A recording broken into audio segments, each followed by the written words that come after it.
Hello everyone, आप सभी का स्वागत है आपके अपने और फेवरेट चैनल एडुटैप में। हम यहाँ पर यूपीएससी, ईपीएफओ, एपीएफसी, ईओ एओ एग्जामिनेशन की तैयारी कर रहे हैं, जिसमें हम जनरल साइंस सब्जेक्ट पढ़ रहे हैं। आज का हमारा टॉपिक है एसिड एंड बेसिस, जिसमें हम पार्ट नंबर 3 पर पहुंच चुके हैं। पार्ट नंबर 1 और पार्ट नंबर 2 हमने ऑलरेडी कंप्लीट कर लिया, लेकिन वो पार्ट्स भी आपके लिए इंपॉर्टेंट है। एंड पार्ट नंबर 3 इन तीनों पार्ट्स में से मोस्ट इंपॉर्टेंट है, जिसमें हम आज इंडिकेटर्स के बारे में पढ़ने वाले। अब ये इंडिकेटर्स क्या होते हैं? अगर आपके पास कोई सॉल्यूशन दिया है, आपको पता ही नहीं है कि वो एसिड है या बेस है, तो then we use indicators. Indicators हमें कलर चेंज से ये बताते हैं कि वो सॉल्यूशन एसिड है कि बेस है। तो आज हम इस वीडियो में बहुत सारे इंडिकेटर्स के बारे में पढ़ने वाले, तो वीडियो को आपको लास्ट तक देखना, हो सके तो इसे फटाफट से लाइक और शेयर ही करते जाएंगे। तो सबसे पहला क्वेश्चन है आपका, which of the following is a natural acid base indicators. ये क्वेश्चन करने के पहले हम समझ लेते हैं इंडिकेटर्स। तो हमने देख लिया कि क्या होता है, कितने टाइप के इंडिकेटर्स होते हैं, आपको याद रखना है। पहला तो आपका नेचुरल ही है, नेचुरल एसिड बेस इंडिकेटर, यानी कि जो नेचुरल तरीके से प्रिपेयर किए जाते हैं। इसके अंदर भी जो सब पार्ट्स है वो मैं अभी आपको बताने वाली हूँ। सेकेंड इंडिकेटर आपको याद रखना है सिंथेटिक इंडिकेटर्स। सिंथेटिक इंडिकेटर्स क्या होते हैं? जो नेचुरल तरीके से नहीं प्रिपेयर किए जाते, वो मैन मेड इंडिकेटर्स होते हैं, उसे हम सिंथेटिक इंडिकेटर्स कहते हैं। थर्ड होता है हमारा all factory indicators. Third indicators होते हैं ओल फैक्ट्री इंडिकेटर्स। अब नेचुरल इंडिकेटर्स तो हमने देख लिया कि जो नेचुरल तरीके से प्रिपेयर किए जाते हैं, लेकिन आपको मैंने एसिड और बेस कैसे याद रखना है उसकी एक शॉर्ट ट्रिक कहा बताया था कि फर्स्ट और सेकेंड पार्ट में। तो आप इस तरीके से याद कर सकते हैं, एक बार रिवाइज कर लेते हैं। एसिड आपको कैसे पता चलेगा? जिसमें H आयंस होते हैं, जिसमें H रहेगा वो हमारे क्या कहलाते हैं? एसिड कहलाते हैं। और OH जिसमें रहता है, OH जिसमें रहता है वो क्या कहते हैं? बेस कहलाते हैं। अगर मैंने कहा कि HCl, अगर मैंने एग्जांपल लिया HCl का, इसमें क्या आ रहा है? सिर्फ H आ रहा है, OH नहीं आ रहा। इट मींस कि HCl हाइड्रोक्लोरिक क्या है? एक एसिड है। अगर मैंने NaOH कहा, NaOH, तो OH क्या है? हमारा बेस है, ये सोडियम हाइड्रोक्साइड एक बेस है। अब बात करते हैं इंडिकेटर्स की। तो नेचुरल इंडिकेटर्स के अंदर अगेन 4 टाइप के इंडिकेटर्स आते हैं। आपको पहला याद रखना है लिटमस पेपर, जो आपके लिए मोस्ट इंपॉर्टेंट है। लिटमस पेपर अभी नेचुरल तरीके से कैसे प्रिपेयर होता है ये भी आपको याद रखना है कि लिटमस पेपर जो प्रिपेयर होता है वो किससे प्रिपेयर होता है? लाइकेन से। लाइकेन से प्रिपेयर होता है। ये बहुत इंपॉर्टेंट क्वेश्चन है आपके एग्जाम के लिए, इसे आप इंपॉर्टेंट मार्क करेंगे। लिटमस पेपर एक नेचुरल इंडिकेटर है, और नेचुरल तरीके से कैसे बनता है, कैसे प्रिपेयर किया जाता है? लाइकेन से प्रिपेयर किया जाता है।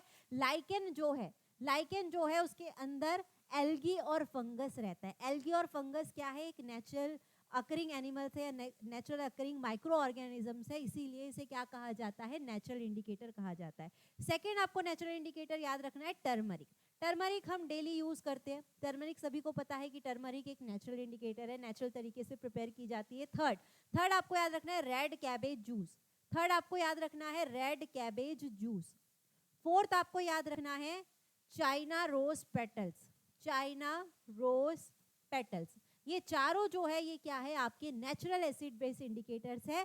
ये किस तरीके से प्रिपेयर होते हैं? नेचुरल तरीके से। दूसरा आपको सिंथेटिक इंडिकेटर्स के अंदर बहुत सारे आते हैं, लेकिन 2 आपके एग्जाम के लिए मोस्ट इंपॉर्टेंट है। 2 बस आपको याद रखना है, जो आपके एग्जाम में क्वेश्चन बहुत बार पूछा जाता है। एक है फिनोप्थलीन, एक आपको याद रखना है फिनोप्थलीन। दूसरा आपको याद रखना है मिथिल ऑरेंज। दूसरा याद रखना है मिथिल ऑरेंज। और भी होता है ब्रोमोथाइमोल ब्लू। ब्रोमोथाइमोल ब्लू ये भी हम पढ़ेंगे, लेकिन ये इतना ज़्यादा एग्जाम के पॉइंट ऑफ व्यू से इंपॉर्टेंट नहीं है।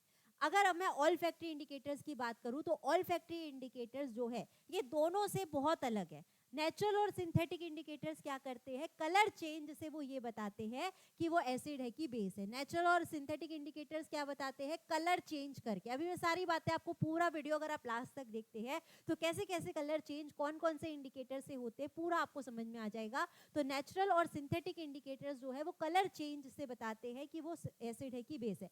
लेकिन ऑल फैक्ट्री इंडिकेटर्स स्मेल से बताते हैं। अगर किसी चीज की स्मेल चेंज हो रही है, वो किसके अंदर आता है? ऑल फैक्ट्री इंडिकेटर्स के अंदर आता है, और ऑल फैक्ट्री भी इतना ज़्यादा एग्जाम में नहीं पूछा जाता। तो आपको ये जो 6 इंडिकेटर्स जो हम पढ़ने वाले हैं ये आपके लिए मोस्ट इंपॉर्टेंट रहेंगे। तो क्वेश्चन में आते हैं वापस से, which of the following is a natural acid base indicator. तो अभी हमने देख लिया कि नेचुरल एसिड बेस के अंदर हमारे ये 4 आते हैं, उसमें से हमें कौन सा दिख रहा है, रेड कैबेज जूस दिख रहा है, रेड कैबेज जूस। तो आंसर क्या हो जाएगा हमारा option number C, methyl orange, phenolphthalein और ब्रोमोथाइमल ब्लू, ये तीनों क्या है, हमारे सिंथेटिक एसिड बेस इंडिकेटर है। ठीक है, आगे बढ़ते हैं, क्वेश्चन नंबर सेकंड में आते हैं, what colour does litmus paper turn in acidic solution. अब हर एक क्वेश्चन में हम कैसे कैसे इंडिकेटर्स, कौन कौन सा कलर करने वाले हैं, एक एक क्वेश्चन से सारे इंडिकेटर्स क्लियर करेंगे। तो आपकी सबसे पहली बात आ रही है लिटमस पेपर की। लिटमस पेपर जो रहते हैं वो स्ट्रिप्स के फॉर्म में रहते हैं, एकदम थिन स्ट्रिप्स रहती है, ब्लू और रेड कलर की। कैसे रहती है, ब्लू कलर की और रेड कलर की लिटमस पेपर्स रहते हैं। अब ब्लू लिटमस पेपर को या तो आप एसिड में डालेंगे या तो आप बेस में डालेंगे। तो आपको याद रखना है कि ब्लू लिटमस पेपर किस में टर्न होता है, रेड कलर में टर्न होता है। कब, जब उसे हम किस में डालते हैं, एसिड में डालते हैं।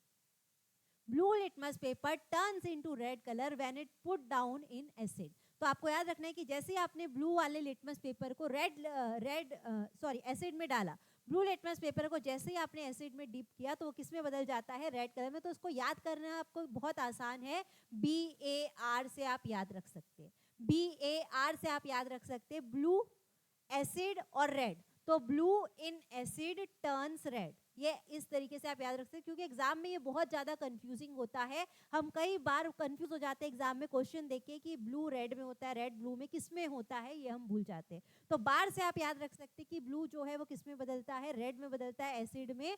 और बेस में आपको याद रखना है कि ब्लू जो रहता है ब्लू ही कलर का रहता है, बेस में ब्लू जो रहता है ब्लू ही कलर का रहता है, उसमें कोई भी चेंज नहीं आता, ये आपको ध्यान रखना है। अगर रेड लिटमस पेपर की बात करते हैं, रेड लिटमस पेपर को जब हम बेस में डालते हैं तो किस में बदल जाता है, ब्लू में बदल जाता है। ठीक है, और अगर रेड को एसिड में डालते हैं तो वो रेड का रेड ही रहता है। तो ये आपको याद रखना है, ये आपके लिए मोस्ट इंपॉर्टेंट क्वेश्चन रहने वाला है। लिटमस पेपर की बात करें, 2 लिटमस पेपर आपको याद रखना है, ब्लू और रेड। ब्लू को जब आप एसिड में डालते हैं तो रेड में टर्न होता है, रेड को जब आप बेस में डालते हैं तो ब्लू में चेंज होता है। इतनी बातें बस आपको ध्यान रखना है। तो क्वेश्चन पढ़ते हैं, what colour does litmus paper turn in acidic solution. Acidic solution में लिटमस पेपर किस में बदलता है, तो देखिए यहाँ पर भी एसिडिक रेड में बदल रहा है, यहाँ पर भी एसिडिक किस में बदल रहा है, रेड में बदल रहा है। तो आंसर क्या हो जाएगा हमारा, रेड। तो लिटमस पेपर को अगर आप एसिड सॉल्यूशन में डालते हैं तो वो कौन सा कलर देता है, रेड कलर देता है, ये आपको ध्यान रखना है। आंसर हो जाएगा हमारा ऑप्शन नंबर बी। आगे बढ़ते हैं, क्वेश्चन नंबर 3 में आते हैं, which indicators gives pink colour in basic solution. देखिए एक एक क्वेश्चन से हम हर इंडिकेटर के बारे में पढ़ रहे हैं। तो बात करते हैं यहाँ पर बेसिक सॉल्यूशन की, जिसमें पिंक कलर आता है। ठीक है, तो आपको याद रखना है, पंडित बद्री प्रसाद, इतना आपको याद रखना है, पंडित बद्री प्रसाद। तो आपका ये क्वेश्चन सॉल्व हो गया। पंडित का मतलब होता है फिनोप्थिलीन, पंडित का मतलब क्या है, फिनोप्थिलीन। बद्री का मतलब है बेस, और प्रसाद का मतलब है पिंक। तो फिनोप्थिलीन जो रहता है वो क्या करता है, बेस में जब उसे 2 से 3 ड्रॉप्स उसकी डाली जाती है तो किस में चेंज हो जाता है, पिंक कलर में चेंज हो जाता है। लेकिन अगर यही फिनोप्थिलीन को हम एसिड में डालते हैं, यही फिनोप्थिलीन को अगर एसिड में डालते हैं तो वहां पर कलरलेस आपको शो होता है, कोई भी कलर नहीं आता, कलरलेस शो होता है। तब हम उसे क्या कहते हैं कि वो एसिड है। आपने क्या किया, आपके पास एक सॉल्यूशन है, सॉल्यूशन के अंदर जैसे ही फिनोप्थिलीन की कुछ बूंदे डाली, कुछ ड्रॉप्स आपने उसमें डाले, तो अगर वो पिंक कलर आता है तो हम क्या बता देंगे कि वो जो सॉल्यूशन था वो बेस था। अगर आपने उसमें फिनोप्थिलीन की कुछ ड्रॉप डाली और उसमें कोई भी चेंज नहीं आ रहा, वो कलरलेस का कलरलेस है, इसका मतलब हम क्या कह देंगे कि वो एसिड है। तो यहाँ पर हमें क्या पता चला कि बेसिक सॉल्यूशन में पिंक कलर कौन देता है, फिनोप्थिलीन देता है। आंसर हमारा क्या हो जाएगा, ऑप्शन नंबर ए। ठीक है, आगे बढ़ते क्वेश्चन नंबर 4 में, neutral solution what colour does phenolphthalein display. अब हमने फिनोप्थिलीन की बात एसिड और बेस के लिए तो कर ली कि बेस में फिनोप्थिलीन क्या देता है, पिंक कलर, पंडित बद्री प्रसाद से, और अगर एसिड में डालते हैं तो वो रहता है नो कलर या कलरलेस हम कहते हैं। उसी तरीके से एसिड जैसा है वैसा का वैसा हम न्यूट्रल मान के चल रहे हैं कि फिनोप्थिलीन को जब न्यूट्रल सॉल्यूशन में डालते हैं, अब न्यूट्रल का मतलब आप वाटर ले लीजिए, क्योंकि वाटर का पीएच कितना मैंने बताया है आपको, 7 बताया है। तो 7 नंबर जिसका पीएच रहता है वो क्या रहता है, न्यूट्रल। तो फिनोप्थेलिन को आप न्यूट्रल सॉल्यूशन में डालते हैं तो वो भी क्या रहता है, कलरलेस ही रहता है। इसका आंसर क्या हो जाएगा आपका ऑप्शन नंबर सी। ठीक है, आगे बढ़ते हैं, क्वेश्चन नंबर 5 में आते हैं। Which of the following indicators is synthetic.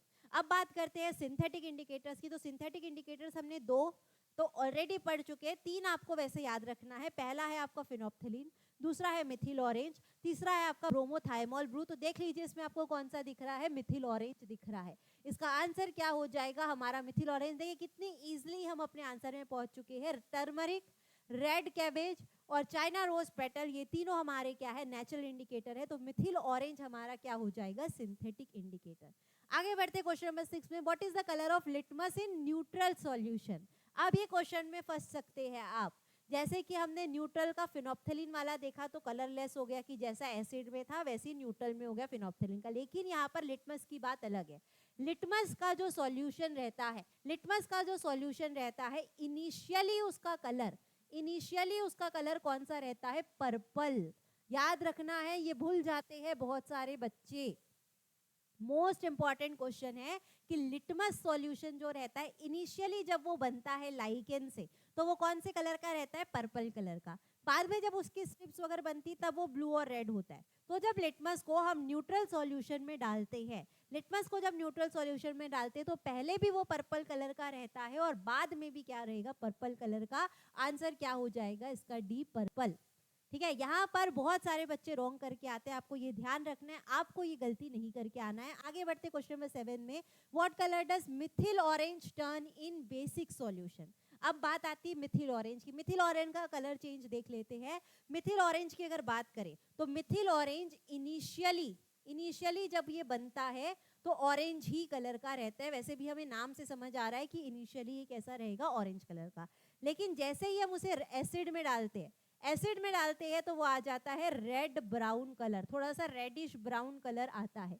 और बेस में डालने से मिथिल ऑरेंज टर्न हो जाता है येलो कलर में। ये आपके लिए मोस्ट इंपॉर्टेंट है। अब इसे कैसे याद रख सकते हैं, कि आप याद रख सकते हैं कि एसिड जो रहता है बहुत ही डेंजरस रहता है। एसिड को बोला जाता है कि छुओ मत, एसिड बहुत डेंजरस है। डेंजरस का साइन हमेशा रेड कलर का रहता है। डेंजरस का साइन आपने कहीं पर भी बना हुआ देखा होगा तो रेड कलर का रहता है। तो एसिड हमारा क्या बदल जाता है, रेड कलर में बदल जाता है, तब हम उसे क्या कहते हैं, एसिड कहते हैं। और अगर वो येलो कलर में चेंज होता है मिथिल ऑरेंज डालने से, इसका मतलब वो क्या है, बेस है। तो यहाँ पे क्या बोल रहा है, मिथिल ऑरेंज बेसिक सॉल्यूशन में कौन सा कलर देगा, तो हम अपने आंसर पर पहुंच चुके हैं, येलो कलर देगा। बेसिक पूछा है तो मिथिल ऑरेंज को बेसिक सॉल्यूशन में डालने से येलो कलर देता है। आगे बढ़ते क्वेश्चन नंबर 8 में। What colour change does phenolphthalein show when a solution turns from acidic to basic. Phenolphthalein हमने बहुत अच्छे से समझ चुका है। तो फिनोप्थेलिन को जब एसिडिक में पहले डालना है और बाद में बेसिक में डालना है। तो फिनोप्थेलिन को जैसे ही एसिडिक सॉल्यूशन में डाला जाता है वो क्या रहता है, कलरलेस। तो एसिडिक वाला क्या हो जाता है, कलरलेस। फिर उसी फिनोप्थेलिन को अगर आपने बेसिक में डाला तो हमने क्या पढ़ा है, पंडित बद्री प्रसाद यानी कि बेसिक में वो क्या देता है, पिंक कलर देता है। तो कलरलेस टू पिंक हमें किस में दिख रहा है, ऑप्शन नंबर बी में। आंसर क्या हो जाएगा इसका आपका, ऑप्शन नंबर बी। तो अगर ये ही क्वेश्चन उल्टा पूछता, बेसिक टू एसिडिक पूछता, तो हम पिंक टू कलरलेस डालते थे, क्योंकि पहले बेसिक में डालना है और बाद में हमें एसिडिक में डालना है। आगे बढ़ते क्वेश्चन नंबर 9 में। Which indicator would you use to determine weak acid from a strong acid. इसे आप सभी इंपॉर्टेंट मार्क करेंगे। अगर आपके पास दोनों एसिड है, वीक एसिड है और स्ट्रॉन्ग एसिड। अब ये मैंने आपको बहुत अच्छे से पार्ट नंबर 2 में बताया है कि वीक एसिड और स्ट्रॉन्ग एसिड क्या होते हैं। एक बार और समझ लेते हैं कि हमारे पास पीएच स्केल है। पीएच स्केल है 0 से 14। 7 नंबर पे क्या रहता है, न्यूट्रल रहता है। 7 नंबर पे क्या रहता है, न्यूट्रल। अगर जो 7 के पास रहता है वो क्या रहता है, वीक एसिड। 7 नंबर के पास, जैसे कि मैंने 6.8 कहा, 6.9 कहा, ये क्या रहते हैं, वीक एसिड। और जैसे जैसे वो 0 के पास जाते हैं तो एसिड क्या बनते हैं, हमारे स्ट्रॉन्ग एसिड होते जाते हैं। तो अगर आपको डिफरेंशिएट करना है वीक एसिड और स्ट्रॉन्ग एसिड में, तो हम किसका यूज करते हैं, आपको याद रखना है मिथिल ऑरेंज का। मोस्ट इंपॉर्टेंट क्वेश्चन है। जब भी आपके पास दोनों एसिड है और आपको बताना है कौन सा वीक एसिड है कौन सा स्ट्रॉन्ग एसिड है, तो कौन सा इंडिकेटर यूज करते हैं, मिथिल ऑरेंज। अब मैंने 3 स्ट्रॉन्ग एसिड आपको हमेशा के लिए याद रखने के लिए कहा है, 3 ही आपको याद रखना है। 3 स्ट्रॉन्ग एसिड कौन कौन से है आपका, एक है HCl हाइड्रोक्लोरिक एसिड, दूसरा है आपका HNO3 यानी कि नाइट्रिक एसिड, और तीसरा है आपका H2SO4 यानी कि सल्फ्यूरिक एसिड। ये तीन आपको बाय हार्ट लर्न कर लेना है कि ये तीन हमारे स्ट्रॉन्ग एसिड है।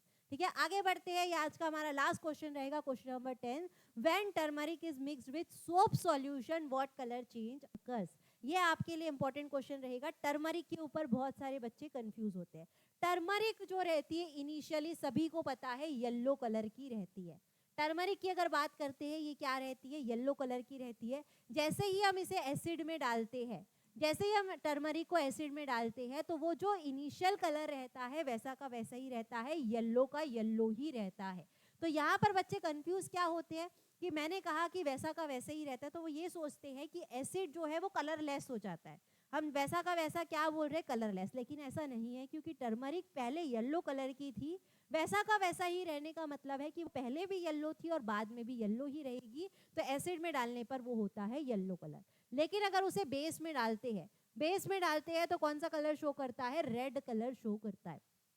ठीक है, ये बात हो गई टर्मरिक की। अब क्वेश्चन पे आते हैं, सोप सॉल्यूशन की बात पूछ रहा है, तो आपको मैंने ये भी बताया है कि हमारा सोप किससे बनता है, सोडियम हाइड्रोक्साइड से बनता है। किससे बनता है, सोडियम हाइड्रोक्साइड से बनता है, या पोटेशियम हाइड्रोक्साइड फैटी एसिड से हमारा सोप सॉल्यूशन बनता है। ठीक है, अब देखिए जिसमें OH है वो हमारा क्या है, बेस है। जिसमें OH है हमारा क्या है, बेस है। तो टर्मरिक को अगर आपने बेस में डाला तो कौन सा कलर शो करने वाला है, रेड कलर। यानी कि टर्मरिक पहले कौन सा था, येलो, और बाद में क्या हो जाएगा, रेड कलर हो जाएगा। आंसर इसका हो गया हमारा ऑप्शन नंबर बी। तो ये थे आज के हमारे टोटल 10 क्वेश्चन। तो आज के लिए बस इतना ही, मिलते हैं नेक्स्ट पार्ट में। आप सभी को तब तक के लिए thank you, bye, take care and all the best.